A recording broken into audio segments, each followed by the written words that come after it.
داعیه ما ایجاد تمدنی است متکی به معنویت، متکی به خدا، متکی به وحی الهی، متکی به تعلیم الهی، متکی به هدایت الهی. اگر یک چنین تمدنی رو ملت‌های اسلامی امروز که به حمدالله بسیاری از ملت‌های اسلامی بیدار شدن، به پا خواستن، بتوانند پایه‌گذاری کنند، بشر سعادتمند خواهد شد. داعیه جمهوری اسلامی و انقلاب اسلامی اینه. ما دنبال یک چنین تمدنی هستیم. اینو شما جوانهای عزیز به خاطر بسپرید. این رو شاخص و معیار قرار بدید. انقلاب اسلامی ایران کے رہبر معظم آیت اللہ العظمہ سید علی خامنئی اسلامی تہذیب کی نشاط ثانیہ کی جدوجہد اور راستے کو انتہائی عاشقانہ انداز سے طے کر رہے ہیں۔ اس راستے میں بڑی مشکلات پیش آ رہی ہیں، بڑے گرد و غبار اڑائے جاتے ہیں، لیکن آپ اس راہ پر کسی تھکاوٹ کے احساس کے بغیر ثابت قدمی کے ساتھ آگے بڑھتے جا رہے ہیں۔ آپ ہمیشہ اس کے مادی اور روحانی پہلو پر توجہ دیتے اور دلاتے رہتے ہیں۔ دشمن کی طرف سے کسی بھی قسم کی دھمکیاں اور جنگی تیاریاں آپ خاطر میں نہیں لاتے۔ سازشیں اور دھمکیاں آپ کو روک نہیں سکتی۔ آپ کی قائدانہ صلاحیتوں کو دیکھ کر نہ صرف لوگ حیرت کا اظہار کر رہے ہیں، بلکہ آپ کی قائدانہ صلاحیت اور اسلوب پر اب تحقیقاتی اداروں میں مطالعات شروع ہو چکے ہیں۔ ایک مرتبہ ہم قبلہ کی خدمت میں بیٹھے تھے۔ ایک صحافی آیا اور اس نے قبلہ سے سوال کیا، معذرت چاہتا ہوں، کیا آپ نے کبھی سوچا تھا کہ آپ ایک دن رہبر بنیں گے؟ تھوڑی دیر خاموش رہنے کے بعد رہبر معظم نے ایک واقعہ سنایا۔ کہا، میں آپ کے سوال کا جواب اپنے ایک واقعے سے دیتا ہوں۔ میں مشہد میں طالب علم تھا، کوچہ چہار باغ مدرسہ سلیمانیہ میں پڑھتا تھا۔ ایک دن جب میں کلاس میں گیا، سارا دن پڑھنے کے بعد شام کے وقت اپنی رہائش گاہ پر واپس آیا۔ اس رات میرے دوست کی باری تھی کہ وہ کھانا تیار کرے اور دسترخوان بچھائے، پھر ہم مل کر کھانا کھائیں۔ لیکن افسوس کہ مجھے اس دن کا سبق سمجھ نہیں آ رہا تھا۔ میرے ہاتھ میں کتاب تھی، میں کمرے میں ایک طرف سے دوسری طرف ٹہل رہا تھا، یوں ہی چل رہا تھا اور کتاب پڑھ رہا تھا۔ میرا دوست جس کے ذمہ تھا کہ وہ کھانا بنائے، دسترخوان بچھائے، روٹی لے کر آئے، وہ سب تیار کر کے انتظار کر رہا تھا۔ وہ آوازیں دیتا رہا۔ میں بہت دیر سے پہنچا تو وہ غصہ کرنے لگا، کہتا ہے، سید علی کتاب بند کرو، اگر آپ کو سمجھ نہیں آئی تو میں بھی نہیں سمجھا، فلاں کے پلے بھی کچھ نہیں پڑا، اگر ہمیں سمجھ آ بھی جائے تو ہم نے کیا بننا ہے؟ سختی کے ساتھ جو اس نے مجھ سے سوال کیا تو میں مجبور تھا کہ اس طالب علم اپنے رفیق کا جواب دوں۔ میں نے کتاب بند کر دی۔ میں نے کہا، دیکھو میرے دوست، ابھی میری عمر 13 سال ہے اور بالغ ہونے سے پہلے میں نماز پڑھتا ہوں۔ بعض راتوں میں توفیق حاصل ہوتی تو تہجد کی نمازیں پڑھتا تھا۔ میرا ایک منظم اوقات کار تھا۔ میں تہجد کی نماز اور قنوت میں ایک مخصوص دعا کرتا تھا۔ میں ہمیشہ پروردگار سے عرض کرتا کہ اللہم اجعلنی مجدد دینک و محیی شریعتک۔ بچپن سے میری یہ خواہش رہی ہے کہ اے اللہ میرے لیے کوئی ایسا راستہ پیدا کر دے کہ میں تیرے دین کا مجدد بنوں، میں تیری شریعت کو زندہ کرنے والا بنوں۔ یہ میری چاہت تھی، یہ میرا خواب، میرا عمل اور یہ میرا فکری افق تھا، لیکن میں ابھی اس تک نہیں پہنچا۔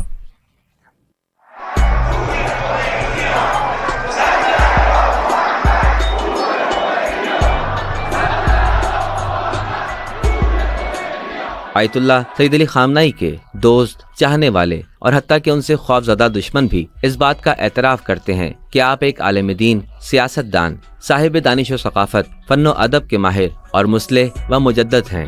لیکن جو لوگ آپ کو قریب سے جانتے ہیں کہتے ہیں کہ ان متعدد صلاحیتوں نے آپ کو غیر معمولی قائد و رہبر کے طور پر پیش کیا ہے۔ ہمیں نہیں بھولنا چاہیے کہ اس رہبر کو مشرقی سمت میں افغانستان سے گھیرا گیا، جبکہ شمال مشرق یعنی عراق میں ہزاروں امریکی فوجی بیٹھے تھے۔ خطے میں امریکی اثر و رسوخ جو ایران کو دھوکہ دینا چاہتا تھا۔ نیز ایران اقتصادی محاصرے میں ہے، تو کیسے آپ نے اس چیلنج کو ایک موقع غنیمت میں بدل دیا اور امریکہ کو عراق، افغانستان میں ناکام بنایا اور مزاحمتی بلاک کو ایک مضبوط قوت کے طور پر پیش کیا؟ یہ تب ممکن ہے جب کسی کے پاس ہر حوالے سے غیر معمولی قائدانہ صلاحیت، بصیرت اور اثر و رسوخ موجود ہو۔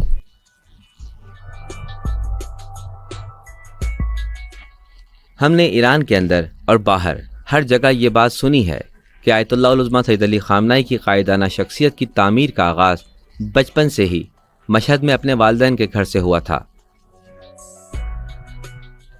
رہبر معظم کے پہلے استاد اور تربیت کرنے والے ان کے والد تھے، کیونکہ وہ اپنا زیادہ تر وقت گھر میں علمی امور کے تحقیق اور مطالعہ کرنے میں صرف کرتے تھے، جس کی وجہ سے انہیں بچوں کے ساتھ رہنے کا کافی وقت مل جاتا۔ لہٰذا وہ اپنے بچوں کی تعلیم و تربیت پر خاص توجہ دیتے۔ اسی وجہ سے رہبر معظم کی زندگی پر اپنے والد کی تربیت کا گہرا اثر ہے۔ اسی طرح ان کی والدہ کا ایک علمی خاندان سے تعلق تھا، وہ بھی علماء کے گھرانے میں سے تھی۔ وہ بہت سلجھی ہوئی اور گھریلو خاتون تھی۔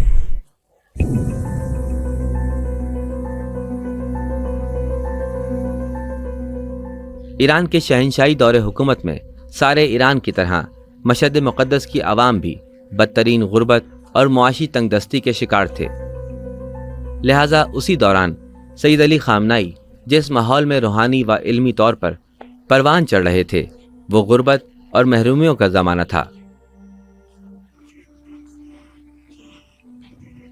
وہ کہا کرتے تھے کہ میرے والد کی سوچ بہت اچھی تھی، وہ ایک زاہد انسان تھے، دنیا داری اور مادیت سے بچتے تھے، زندگی میں کفایت شعار تھے، تعلیم حاصل کرنے، اعلیٰ تعلیم اور غور و فکر کرنے پر زور دیتے تھے، اور یہ سب میں نے اپنے والد صاحب سے سیکھا ہے۔ لیکن ہمارے دیکھنے سننے والوں کے لیے یہ بات دلچسپ ہے کہ رہبر کہتے ہیں میں نے عربی گرامر اور ادبیات اپنی والدہ سے سیکھی ہیں۔ آپ نے جس ماحول میں زندگی گزاری وہ جیسا بھی تھا، لیکن آپ ہمیشہ اپنی ذات سے آگے سوچتے تھے، اس لیے آپ دنیاوی لذائذ و آسائش اور ظاہری رکھ رکھاؤ سے بالکل دور ہو چکے تھے۔ آپ کی نگاہوں میں اس کی اہمیت بالکل نہیں رہی تھی۔ آپ اپنی زندگی کے آغاز سے ہی یہ شعر پڑھا کرتے تھے کہ یہ کسک، یہ ہنگامہ، یہ غلامی بس اس لیے ہے کہ مردوں کی گردن کو حصول معاش نے جکڑا ہوا ہے۔ مذہبی مطالعات نے آیت اللہ سید علی خامنہئی کی شخصیت میں روحانی جہد کو فروغ دیا، جس کے نتیجے میں جبری زہد اور دنیا سے دوری کا تجربہ کرنے کے بجائے انہوں نے بچپن میں اپنی مرضی سے رضاکارانہ زہد و تقوی اختیار کرنے میں کیا تھا۔ لڑکپن کے بعد جوانی کا زمانہ آیا تو مبلغ تھے، مقرر تھے، ان کے عقیدت مندوں کی ایک کثیر تعداد تھی، وہ پرآسائش زندگی گزار سکتے تھے، لیکن انہوں نے کبھی بھی پرآسائش زندگی نہیں اپنائی۔ میرے مطابق وہ بڑی سطح پر جان پہچان رکھنے اور مشہور عالم دین ہونے کی بنا پر بھی معقول آمدن کر سکتے تھے، لیکن انہوں نے یہ ذریعہ بھی اختیار نہیں کیا اور ہمیشہ زاہدانہ زندگی اختیار کی۔ طالب علموں اور ان کے ہمسن علماء کے درمیان ان کی زاہدانہ زندگی ایک مثال تھی۔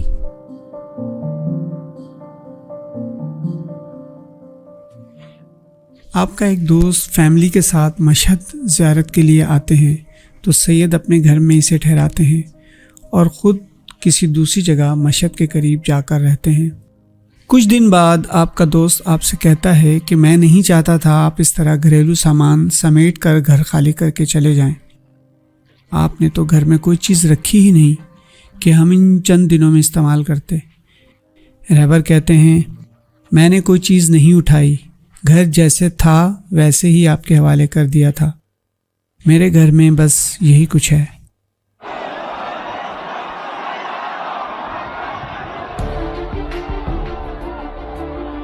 انقلاب اسلامی ایران کے رہبر کا زاہدانہ طرز زندگی ہے جو عوام کے مختلف طبقوں کو آپ کے گرد جمع کیے ہوئے ہے، اور آپ ہمیشہ ان لوگوں کی مشکلات اور مسائل حل کرنے میں کوششیں کرتے دکھائی دیتے ہیں۔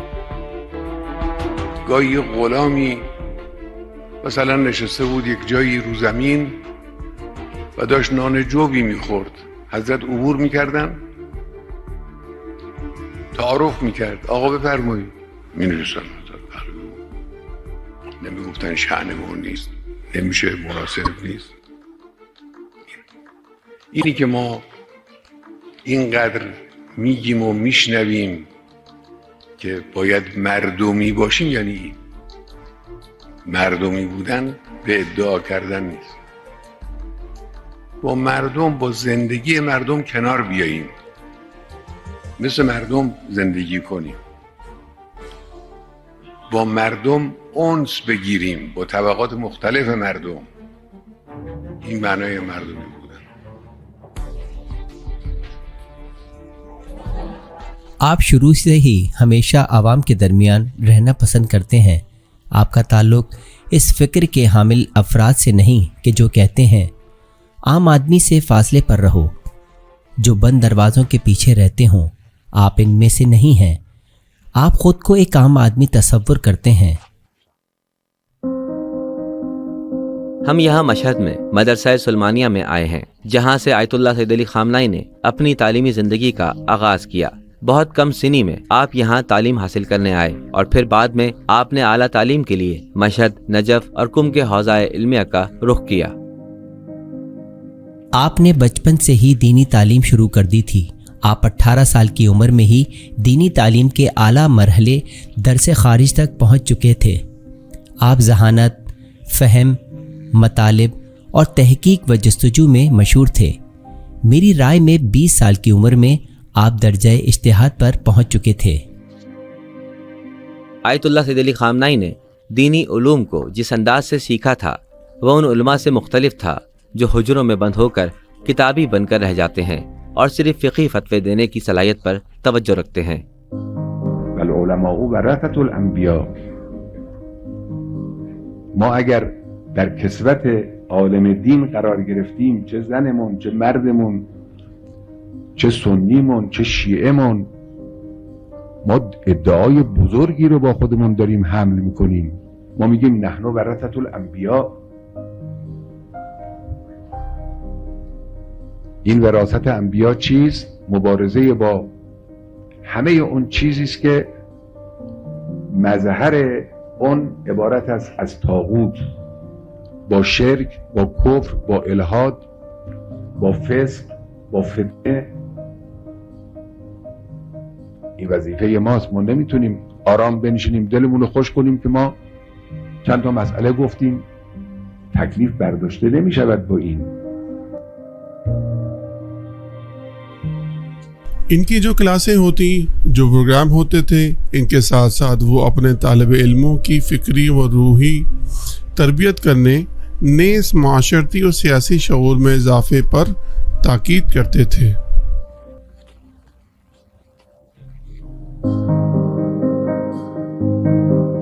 مثلاً ایک دن میں نے سوال کیا کہ نہج البلاغہ کے بارے میں کیا پڑھوں اور کس طرح مطالعہ کروں۔ انہوں نے ایک شرح کا نام لیا اور کہا یہ شرح بہت اچھی ہے، لیکن اس کے مصنف 200 سال پہلے کی سوچ رکھتے ہیں جبکہ اس کے مصنف زندہ تھے۔ پھر فرمایا اس بات میں فرق ہے کہ انسان کی فکر آج کی ہو یا وہ خود آج زندگی گزار رہا ہو۔ شاید کوئی 15ویں صدی میں ہو لیکن اس کی سوچ 11ویں صدی کی ہو. ممکن ہے کوئی 14ویں صدی میں ہو لیکن اس کی سوچ آئندہ 100 سال بعد آنے والے لوگ سمجھ سکیں. آیت اللہ العظمہ سید علی خامنائی اپنے زمانے کے حالات سے آگاہی کو بہت زیادہ اہمیت دیتے ہیں، اسی لیے وہ بہت زیادہ فکر مند رہتے ہیں. آپ ایران، پورے خطے اور پوری دنیا کے مسائل پر توجہ رکھتے ہیں، اس لیے آپ ایران اور دنیا کی تاریخ کے بارے میں مختلف زاویہ نگاہ پر مشتمل کتابوں کا شروع سے ہی مسلسل اور گہرا مطالعہ کرتے آئے ہیں. عالم معلمی که جماعتی از او استفاده میکنن اگر به زمان خود عالم نباشه دچار مشکلات خواهد شد. العالم به زمانه لا تهجم علیه اللوابس. کسی که زمانه رو میشناسه یعنی اوضاع احوال محیط خودش و محیط پیرامونیش و محیط جهان رو وقتی میدانه میفهمه جریان‌های گوناگون جهانی کیان، کجان، اهدافشون چیست، چجور با هم مواجه میشن. وقتی اینها رو میدانه دچار اشتباه نمیشه. وہ روزانہ 6 سے 8 گھنٹے پڑھنے کے لیے مختص کرتے ہیں. مختلف ملکوں میں جو تازہ ترین اہم کتابیں شائع ہوتی ہیں اور جو پڑھنے کے لائق ہیں ان کو مہیا کرنے اور ان کے مطالعات کی پابندی کرتے ہیں.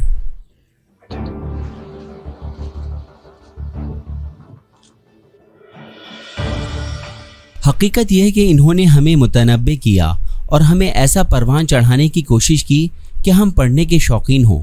وہ کہتے تھے کہ جتنا ہو سکے قدیم ورثے کا مطالعہ کریں، مختلف تفاسیر، مختلف روایات، فلسفہ، علم کلام پڑھیں. آپ کا ذہن اتنا بھرا ہوا ہو کہ جب آپ گفتگو کریں، جب آپ اسلام کے بارے میں بات کریں تو حوالہ جات بتا سکیں.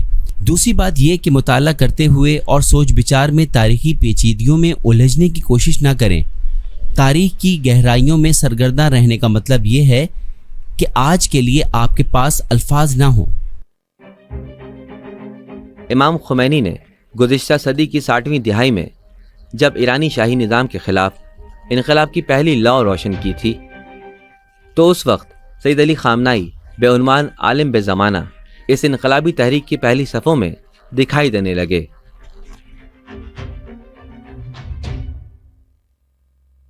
وہ معمول کا سبق پڑھنے پڑھانے یا صرف روزانہ کی پنجگانہ نماز پر اکتفا نہیں کرتے تھے، بلکہ مسجد میں درس و تدریس اور اسکول و کالج کے ماحول میں بھی نئی جہاد کی طرف سوچنے پر راغب کرتے. ان کے گھر میں جہاں ہفتے میں ایک بار محفل ہوتی اور بزرگ علماء اکٹھے ہوتے، ہم جوان تھے، ہمیں بھی ان کی باتیں اپنی طرف کھینچتی تھیں، اس لیے کبھی ہم بھی ان کی محبت میں کھینچے چلے جاتے. آیت اللہ سید علی خامنائی امام خمینی کی انقلابی تحریک میں ان نمایاں شخصیات کی صف میں شامل رہے کہ جنہیں خواص کے نام سے یاد کیا جاتا ہے. ببینید عزیزان من، به جماعت بشری که شما نگاه میکنید در هر جامعه‌ای، در هر شهری، در هر کشوری با یک برش مردم تقسیم میشن به دو قسم. یک قسم کسانی که از روی فکر و فهمیدگی و آگاهی و تصمیم گیری کار میکنن، یک راهی را میشناسن و دنبال اون راه حرکت میکنن، خوب و بدش رو کار نداریم. یک قسم اینان، حالا اینا را اسمشون رو بگذاریم خواص. یک قسم کسانی هستن که نه، دنبال این نیستن که ببینن چه راهی درست است، چه حرکتی صحیح هست، بفهمن، بسنجن، تحلیل کنن، درک کنن. میبینن جو اینجوریست، دنبال اون جو حرکت میکنن. اسم اینم بذاریم عوام.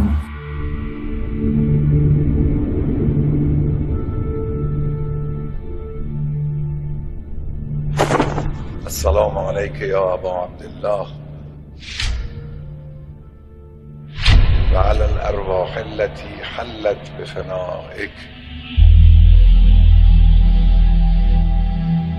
واقعہ کربلا کے عظیم مارکے کا تجزیہ و تحلیل کرتے وقت بھی آیت اللہ سید علی خامنائی انہی خواص کے کردار کی جانب توجہ دلاتے ہیں کہ جنہوں نے سرنوشت ساز مرحلے میں دنیا کی چمک دمک اور لالچ کی وجہ سے، دنیا کے کھو جانے کے ڈر سے اپنا ضروری کردار ادا نہیں کیا تھا۔ آقا چرا شما شهادت حق ندادی وقتی دیدی که هانی اینجوریست؟ نقش خواص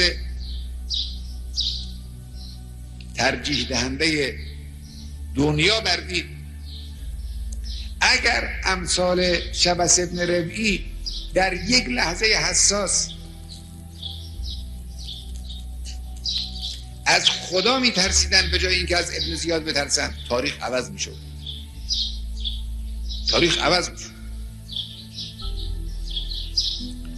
اونا آمدن مردم متفرق کردن. چرا اون خواص مؤمنی که دور مسلم بودن از دورش متفرق شدن؟ حالا عوام متفرق شدن. تو اینا کسان خوبی بودن، افراد حسابی بودن، بعضیشون بعداً آمدن در کربلا شهید شدن، اما اینجا اشتباه کردن. وہ ہمیشہ کہتے تھے کہ روشن خیال وہ ہے جس کی کوئی وابستگی نہیں، وہ روشن خیال جو مذہبی نہیں، وہ اوپر سے لوگوں کو دیکھ رہا ہے اور کہتا ہے تم لوگ جاؤ، اس طرف جاؤ، ہم بھی آ رہے ہیں۔ لیکن ایک دیندار روشن خیال شخص معاشرے کے اندر لوگوں کے درمیان ہوتا ہے۔ انقلاب اسلامی ایران میں آیت اللہ سید علی خامنائی کا کردار ان خواص اور اہل حق افراد کے ساتھ رہا جنہوں نے حق کے راستے میں قربانیاں دینے کی ٹھان لی تھی اور مشکلات کے سامنے ڈٹ جانے کا عزم کیا تھا۔ جناب خامنائی اور ان کے دوست امام کے شاگرد امام کے ساتھ تھے، وہ خواص میں سے تھے، وہ امام کے ساتھ تھے۔ انہوں نے تمام مشکلات کو برداشت کیا تاکہ امام کے ساتھ چلیں۔ میں نے اپنی یادوں میں ایک جگہ کہا ہے، مشہد مقدس میں ایک وقت تھا جب وہ مظلوم ہی مظلوم تھے۔ تمام علماء نے یا تو ان کے بارے میں خاموشی اختیار کر لی تھی یا ان کے خلاف ہو گئے تھے، اور وہ مسجد میں اکیلے ہی تقریریں کیا کرتے تھے۔ وہ ڈٹ کر کھڑے رہے، مظلومیت کو برداشت کیا، خدا نے انہیں عزت بخشی، بالآخر انقلاب کامیاب ہو گیا۔ مرحوم مطہری بھی ایسے ہی تھے، مرحوم بہشتی بھی ایسے ہی تھے۔ رہبر معظم نے بتایا کہ انہیں 6 بار ساواک والوں نے گرفتار کیا تھا۔ وہ اپنی تلخ یادوں میں اس کال کوٹری کا ذکر کرتے ہیں۔ سن 1353 اور سن 1354 میں قید کے دنوں میں یہاں ان کے بہت سخت دن گزرے، کیونکہ یہ جگہ خوفناک تشدد کے لیے تھی۔ انہیں قیدیوں کی چیخیں سن کر تکلیف ہوتی تھی۔ سن 1374 میں جب وہ یہاں اس سیل کا دورہ کرنے آئے تو مجھے یہ اعزاز حاصل ہوا کہ چند منٹ کے لیے میں بعنوان راوی انہیں یہاں کی کچھ تفصیلات بیان کروں۔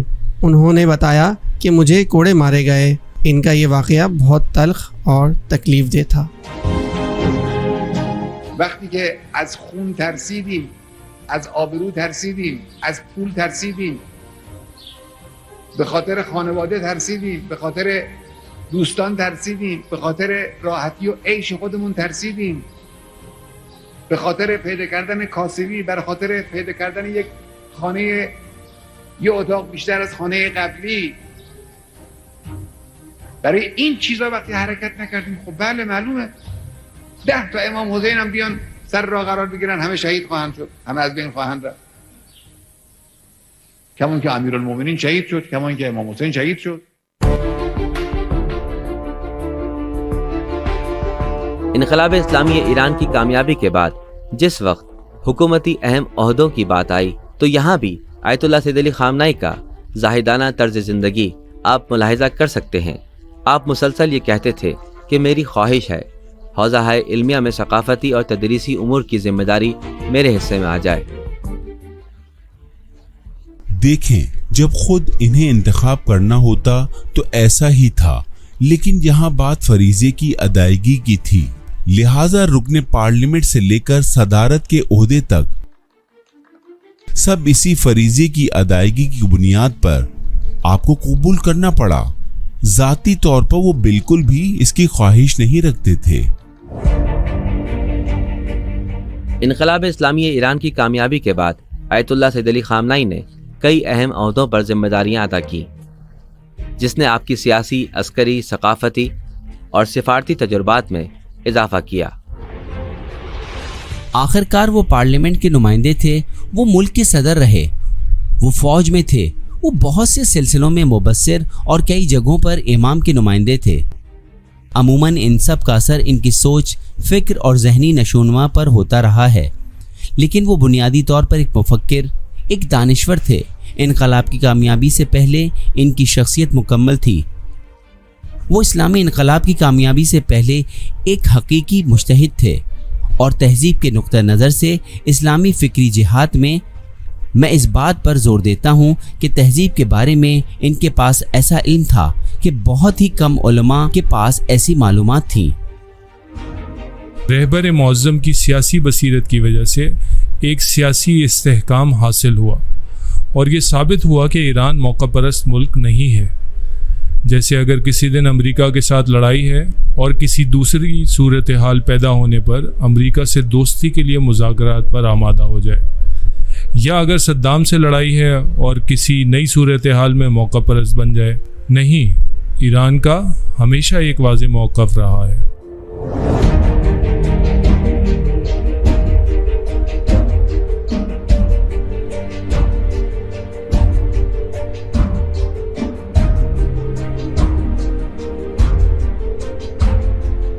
موافق هستن قیام کنن.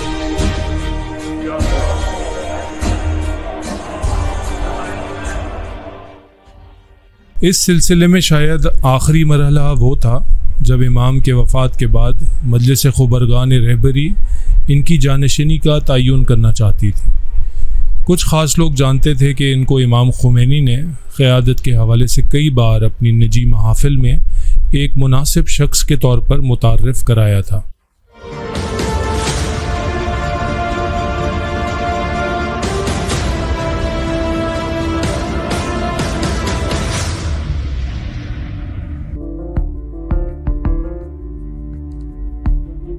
جس وقت آیت اللہ سید علی خامنائی امام خمینی کی قیادت پر مکمل بھروسے کے ساتھ آگے بڑھ رہے تھے، تو اس وقت آپ کے اندر موجود صلاحیتوں سے انتہائی قریبی افراد کے علاوہ کوئی اچھی طرح واقف نہیں تھا۔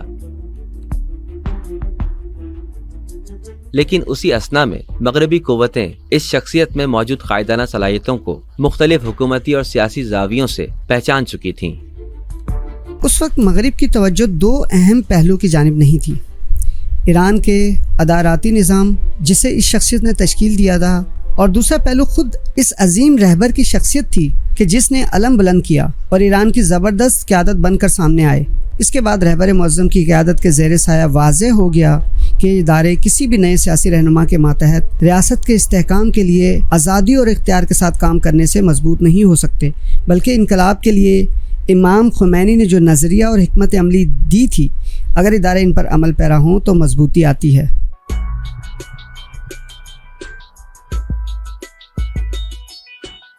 آیت اللہ سید علی خامنائی نے جس وقت رہبریت کا منصب سنبھالا تو یہ اسلامی جمہوریہ ایران کی تاریخ کا ایک حساس و نازک موڑ تھا، جہاں اس شخصیت نے اندرونی اور بیرونی خطرات کو غیر معمولی انداز سے اپنی قوم کے لیے ایک زبردست موقع غنیمت میں بدل کر رکھ دیا۔ امام کے بعد وہ ملک میں قیادت قائم کرنے میں کامیاب ہوئے۔ اس قیادت نے در حقیقت ایک ڈھانچہ دیا۔ رفتہ رفتہ ملک میں ایک نظام قائم ہوا، رہبری کا مقام انہی کی قیادت میں واضح ہوا۔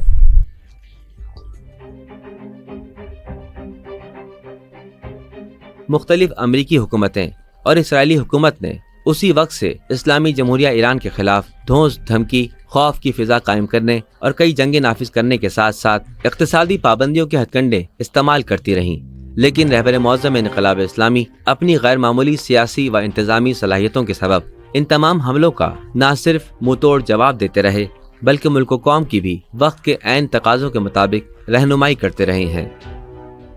آپ کبھی بھی دھمکیوں کے سبب پیچھے نہیں ہٹے، آپ نے کبھی بھی پابندیوں کے دباؤ کے سبب واپسی کی راہ نہیں لی، نہ ہی کبھی عسکری گیدڑ بھپکیوں نے آپ کو موقف بدلنے پر مجبور کیا۔ آپ ہر دھمکی کا جواب بڑی دھمکی سے دیا کرتے ہیں۔ آپ کہتے ہیں ان دھمکیوں کا جواب ان سے بڑی دھمکی کے ذریعے دو۔ جس وقت ٹرمپ نے ایک جملہ کہا، آپ نے اس سے زیادہ سخت جملے کے ساتھ اس کو جواب دیا۔ میں مبالغہ آرائی نہیں کرنا چاہتا، لیکن میں دل سے کہتا ہوں یہ حقیقت تھی اور تمام شواہد اس کی تصدیق کرتے ہیں۔ رہبر معظم کی ملکوتی نگاہوں نے ان تمام سازشوں کو بے اثر کر دیا۔ اس کا مطلب ہے کہ دشمن ہر طرف سے آئے ہیں۔ ذرا ایک نظر ڈالیں، ہر طرف سے ہر وہ چال جو انہوں نے سوچی، انہیں حضرت آغا کی ہوشیاری اور ذہانت کا سامنا کرنا پڑا اور دشمن کی تمام چالیں ناکام ہو گئیں۔ اللهم إن كانوا محسنين فزد في إحسانهم وإن كانوا مسيئين فتجاوز عنهم اللهم إنا لا نعلم منهم إلا خير۔ رہبر معظم انقلاب اسلامی کی صفات و خصوصیات نے مغرب والوں کو حیرت زدہ کر رکھا ہے۔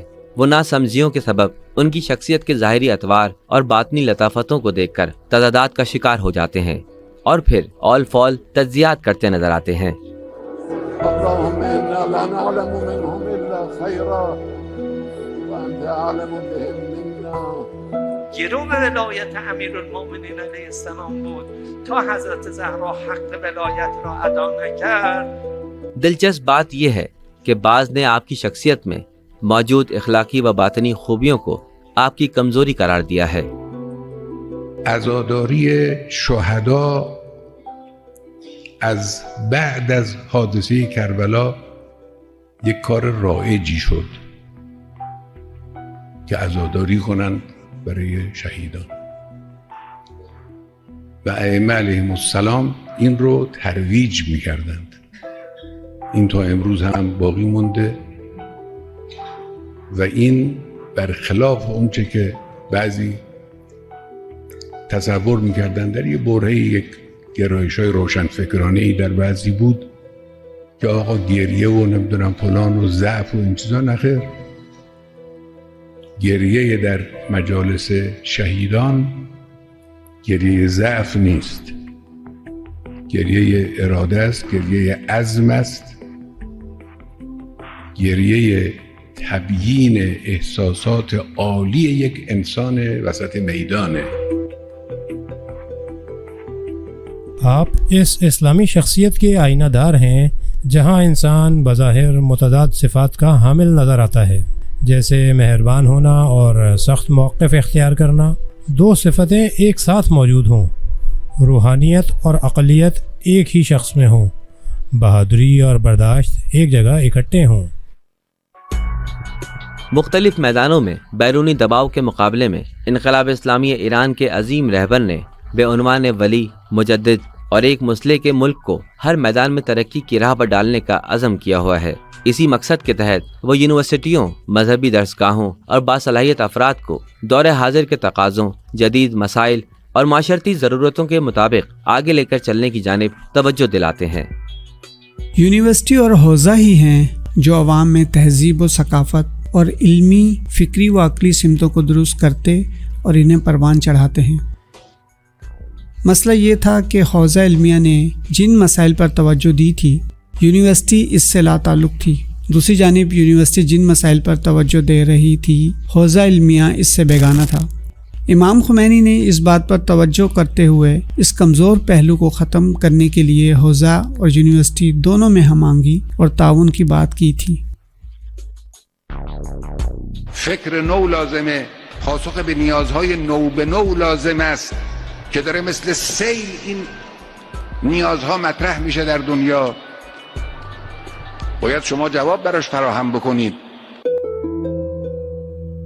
آیت اللہ سید علی خامنہئی کا کہنا ہے کہ اصلاح اور تجدید وقت کے تقاضوں اور انسانی معاشروں کی ضرورتوں کے عین مطابق ہونا چاہیے، لیکن اصلاح اور تجدید کا مطلب بنیادی معاشرتی و اخلاقی اصولوں کی خلاف ورزی ہرگز نہیں ہے۔ میخواد چیکار کنه حوزه که اسمش تحول باشد؟ اگر تحول را به معنای تغییر خطوط اصلی حوزه ها بدانیم، مثل تغییر متد اجتهاد مثلا. قطعا این یک انحراف است، تحول است، اما تحول به سمت سقوط. شیوه اجتهادی که امروز در حوزه های علمی رایج است و علمای دین به اون متکی هستند، یکی از قوی ترین و منطقی ترین شیوه های اجتهاده. اجتهاد متکی به یقین و علم با اتکاء به وحی.